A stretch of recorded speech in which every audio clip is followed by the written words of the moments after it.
¿Y si os dijera que se puede secar un producto que normalmente tarda unas 8 horas en tan solo 10 segundos? No, no, no, no es ciencia ficción, es pura ingeniería. Venga, vamos a sumergirnos en el mundo increíblemente rápido del secado neumático. Fijaos en esto, por favor. A la izquierda, el método de toda la vida, un secador de vacío que tarda 8 horas en procesar 300 kilos. Y a la derecha, un secador por aspersión que se come 1000 kilos por hora en continuo. Y el tiempo que las partículas están ahí dentro, 10 segundos. Es un salto tecnológico, bueno, es que es brutal. Y aquí es donde está el dilema. Porque sí vamos a hablar de velocidad, claro que sí. Pero sobre todo vamos a ver cómo esa velocidad, cuando se nos va de las manos, puede acabar en un desastre. Y en este caso, en un desastre que costó, ojo, 80.000 euros. Entonces, ¿dónde está el truco de esta velocidad? Pues en la palabra neumático. Significa que el producto, las partículas, están flotando, suspendidas en un gas muy caliente. El contacto es total, directo, partícula a partícula. No hay una pared caliente por medio, nada de eso. Es transferencia de calor por convección, pura y dura. Y por eso es pero tan rápido. Muy bien, pues vamos a conocer a los 3 grandes protagonistas de esta tecnología. Cada uno tiene su qué, con sus propias reglas, sus ventajas y, por supuesto, sus peligros. Empezamos por el que es, podríamos decir, el caballo de batalla de la industria farmacéutica. Este es el secador de lecho fluido. Imaginaos un montón de partículas quietas. Ahora empezamos a soplar aire caliente por debajo, poco a poco, y llega un momento en que la fuerza del aire iguala el peso de las partículas. Y, de repente, ¡magia! Empiezan a flotar, se expanden, se mueven, chocan unas con otras suavemente. Todo el lecho se comporta exactamente como si fuera un líquido hirviendo. De ahí viene su nombre, claro. Es un espectáculo de verdad. Ahora bien, lo interesante de esto es que el lecho fluido es un arma de doble filo. Si trabajas con condiciones suaves, temperatura bajita, velocidad del aire moderada, obtienes un producto de 10, con una fluidez excelente. Pero, ¡ay, cómo te pases! Si las condiciones son demasiado agresivas, las partículas se calientan mucho, se vuelven pegajosas y ¿qué pasa? Pues que se pegan unas a otras y acabas con una masa compacta, un desastre total. Si el lecho fluido os ha parecido rápido, agarraos, porque ahora pasamos a una tecnología que parece cosa de magia. Hablamos del secador por aspersión o spray dryer.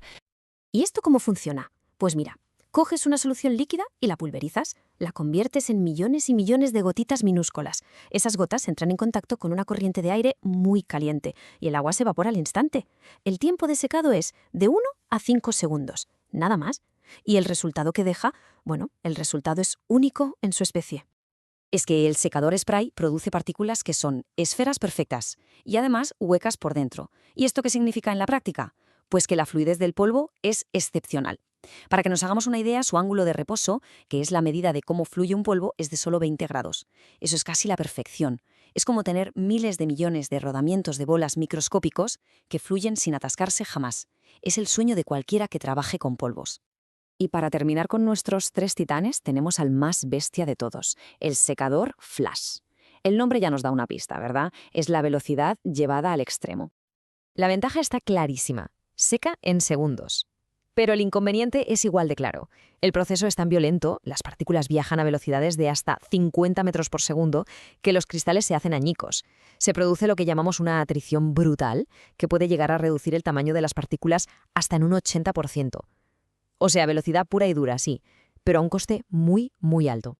Vale, ya hemos conocido a los 3. Ahora vamos a ponerlos uno al lado del otro para ver de forma clara para qué sirve cada uno y cuál es la mejor herramienta para cada trabajo. Venga, aquí lo tenemos todo bien resumido. El lecho fluido, como hemos visto, es genial para granular. Es bastante rápido y si se controla bien, el resultado es una fluidez excelente. Luego el spray dryer, el rey de la fluidez, que crea esas partículas esféricas perfectas, es la mejor opción para pasar de líquido a polvo a gran escala, sin duda. Y por último, el flash dryer, pura fuerza bruta. Perfecto para la industria química pesada, para productos muy robustos que aguanten el maltrato a cambio de una velocidad de secado extrema. Y ahora sí, volvemos a la historia del principio, esa que nos recuerda por qué el control es tan importante o más que la velocidad. Es un caso real documentado en informes de la industria, que pasó en 2019 en una planta farmacéutica en Suiza. A ver, La operación era un secado rutinario en un lecho fluido, algo que hacían todos los días. Todo arranca con normalidad. La temperatura del producto, estable, a 42 grados. Perfecto. Pero 1 hora y media después, el operario mira el panel y ve que la temperatura ha subido un poquito, a 45. No parece nada alarmante, ¿verdad? Al final del proceso, por si acaso, para asegurarse, decide darle 20 minutos extra de secado. Esos 20 minutos fueron fatales. Cuando van a descargar el producto, no fluye. No sale nada. Abren el equipo y se encuentran el desastre. La pregunta es evidente. ¿Cómo puede pasar algo así en un proceso que se supone que está totalmente controlado? Pues la respuesta está en una sola pieza que falló en el peor momento. Y aquí lo tenéis. El quid de la cuestión. El sensor de temperatura del producto estaba roto. Estaba marcando 45 grados, sí, pero la temperatura real del lecho era de 62 grados. Una diferencia de 17 grados que lo cambió absolutamente todo. ¿Y por qué eran tan críticos esos 62 grados? Porque uno de los componentes de la mezcla era lactosa. Y resulta que por sus propiedades termodinámicas, la lactosa a 62 grados empieza a ablandarse, a volverse pegajosa. Ahora imaginaos eso en un lecho fluido, donde hay millones de partículas chocando sin parar. ¿Qué ocurre? Pues que se pegan y forman grumos cada vez más y más grandes. El resultado, el lote completo, 400 kilos de producto, a la basura. El coste total, si sumamos las materias primas, el proceso y el tiempo que la máquina estuvo parada para limpiarla, ascendió a 80.000 euros. Una pérdida económica tremenda por culpa de un solo sensor defectuoso. Pero bueno, de los errores se aprende, ¿no? Y esta historia tuvo un final constructivo. La empresa tomó nota y aplicó cambios para que algo así no volviera a pasar nunca, jamás. La solución fue brillante por lo sencilla que era. Primero, instalaron un segundo sensor de temperatura, redundancia. Así el sistema siempre compara dos lecturas. Segundo, establecieron una rutina de calibración cada 6 meses para asegurarse de que los sensores miden bien. Y tercero, y esto es lo más importante, programaron un límite de seguridad automático. Si la temperatura del producto pasa de 55 grados, el sistema corta el calor de golpe, sin que tenga que intervenir nadie. Y esto nos lleva a la lección más importante de toda esta historia. En estos sistemas de alta velocidad no nos podemos fiar solo de la temperatura del aire que metemos. Tenemos que medir la temperatura real del producto. Ahí es donde está ocurriendo todo. Y esta es la moraleja final. La velocidad que nos dan estas tecnologías es una herramienta poderosísima, capaz de transformar la industria. Pero sin un control preciso, robusto y a prueba de fallos, esa misma velocidad nos puede llevar al desastre en cuestión de minutos.